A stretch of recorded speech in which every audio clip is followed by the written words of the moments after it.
Welcome back, everyone. We've spent a lot of time with Service Dogs for America about the different kinds of behaviors that dogs can exhibit, but which ones do they pick up on first? With us today, we've got Jenny and Connie back from Service Dogs for America to talk about our good friend Dublin and some of the things that, oh yeah, that's you, Dublin. That's right. Someone said my name. Good morning, you guys. Good to see you. So let's start with that. I mean, these service dogs they do incredible things. What are some of the things you teach them first? So we start with pretty basic tasks. So we call them our foundations because it is the foundation of all the rest of the tasks that they learn. So they're really simple, but we build up on them. Just like in math class, you start with number recognition and then you move on to simple addition and then multiplication. It's the same thing. You start out with something really basic and you use that basic task to build and create more complex tasks. So I can show you today one of the more basic things that we teach our dogs. And I think I might have shown this too before, but I'll show you how we teach it and then I'll show you what it then leads into. Okay, great. All right. So this is Dublin. He's pretty focused on his bone here right now. And I'm going to try to refocus him on me. So I'm going to lure him over to me. And with that, I use food.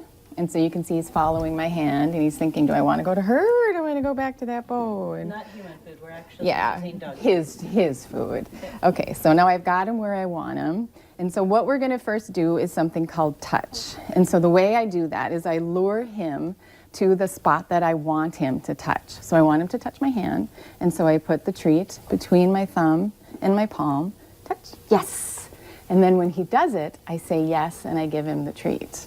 And eventually, yes, I remove the treat, from my hand, and then I actually treat him. And then once that is in place, that he touches my hand regularly, then I give that a name. So I could call it hamburger, I could call it pickle, I could call it whatever I want, because this dog doesn't understand English. He just understands the command that I assign to that behavior, if that makes sense. Mm-hmm. So, yes, good boy. So now that he knows what he's doing, touch, yes. And then again, I say that yes word that marks that behavior, that tells him, yes, you've just done something right. Yes, good boy. Okay, so now he knows touch. So with that, I then teach him something a little more complex. So we want our dogs to be able to open doors, to turn on lights. We want them to be able to push on things. So touch, yes, good boy. That was impressive. Good boy. And the light is supposed to light up, but that part's not working today. Touch.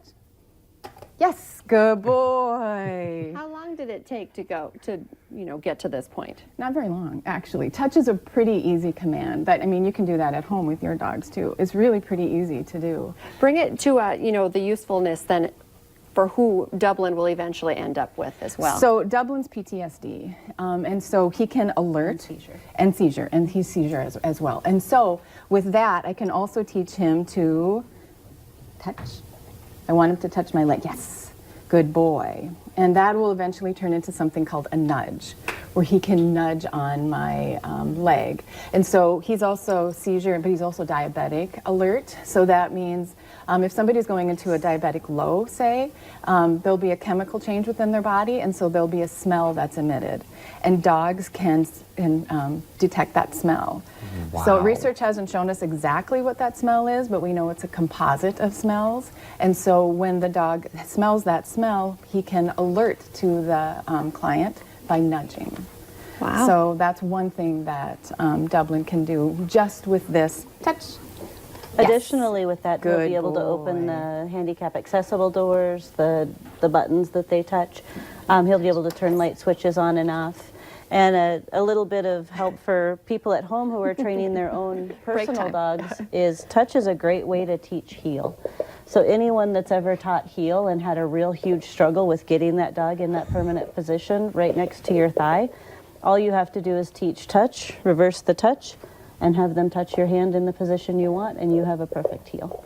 Nice. So super easy. I will say, though, that heel is the most Yes. difficult task to teach. It sounds really simple, but it is the most difficult. It is what we work on the 2 to 3 years they're with us. As a dog owner, that's good to hear, Yeah. because I feel like I thought I was just failing, Yes. but it takes time. It does, because the dogs are, like we've talked about before, they're olfactory, they're smell oriented, and so their world is the smells around them, and we don't even know what they're interested in. We can't smell that, and so they're going to be more, if they're more interested in that smell that's out there, it's hard to keep their attention. It really is. So you have to have something that's more interesting than that smell. We also use touch in a high stress environment for distraction. It becomes a game where it's like touch, touch, touch, touch.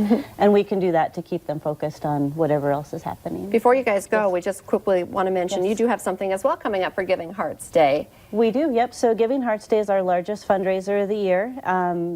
And givingheartsday.org this year, you can actually go and schedule your gift for February 13th. And we have something amazing this year. We have over $28,000 in matching funds.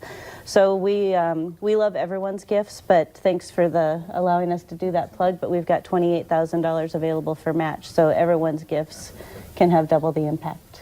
Well, That's it's always awesome. fun to visit with you guys. Good luck on Giving Hearts Day, and Dublin, very impressive today. Yes. Stay with us. Coming up next, your morning cup of joe doesn't only have to be for the morning anymore. We're going to try out a few mocktails with Thunder Coffee. That'd be perfect for your afternoon. Great.